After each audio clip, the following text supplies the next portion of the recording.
अब मैं आपको पोष रविवार की कहानी सुनाऊंगी। इसको पोषा रविवार या पोष्या दितवार भी बोलते हैं। पोष्या रविवार की कहानी।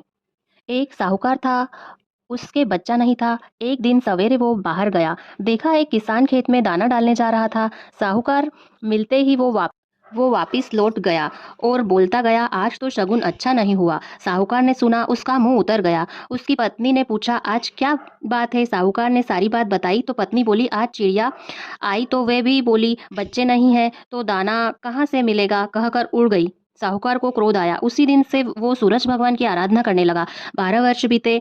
राणा देव ने सूरज भगवान से कहा, भक्त पुकार आपने नहीं सुनी तो कोई नहीं मानेगा। तो भगवान को दया आई, प्रकट हुए और बोले, साहूकार तेरे नसीब में बच्चा नहीं है, पर मेरे आशीर्वाद से तुझे एक कन्या होगी। वो हंसेगी तो हीरे मोती बिखरेंगे उनके घर।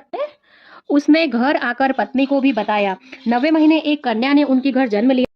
नायन नहलाने आती, वो हंसती मुस्कुराती तो हीरे मोती गिरते। वो हंसती मुस्कुराती तो हीरे मोती गिरते। उनको वो नायन लेके चली जाती। 1.25 महीना बीता। साहूकार की पत्नी नायन से बोली, अब मैं नहला दूंगी। तो वो नायन कहने लगी, बच्ची हंसे तो हीरे मोती गिरे। अब वो समझ गई कि नायन ने तो खूब हीरे मोती इकट्ठे कर लिए।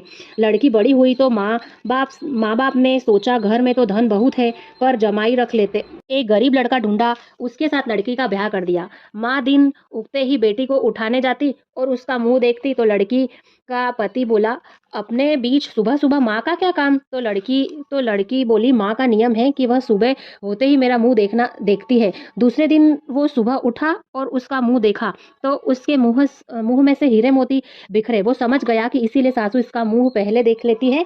थोड़ी देर बाद लड़की की माँ आई तो हीरे मोती नहीं मिले। माँ समझ गई कि जमाई को पता चल गया है। माँ के मन में कपट आया। उसने एक आदमी को जमाई को जान से खत्म करने के लिए भेज दिया। आदमी ने जमाई को मार दिया और उसका सिर सासू को लाके दे दिया। राणा दे सूरज भगवान ने देखा कि हमारी दी गई कन्या का पति मार दिया गया। राणा दे सूरज भगवान मानव रूप धर कर भिक्षा मांगने गए और उस कन्या के पति का सिर ले आए।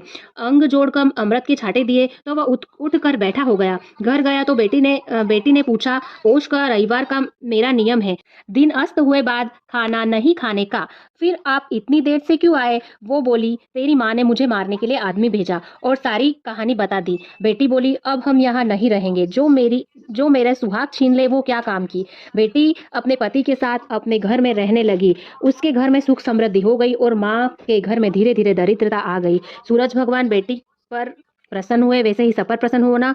खोटी हो तो खरी करना, अधूरी हो तो पूरी करना। बोलो सूरज नारायण भगवान की जय। पोष के रविवार में भोजन में नमक नहीं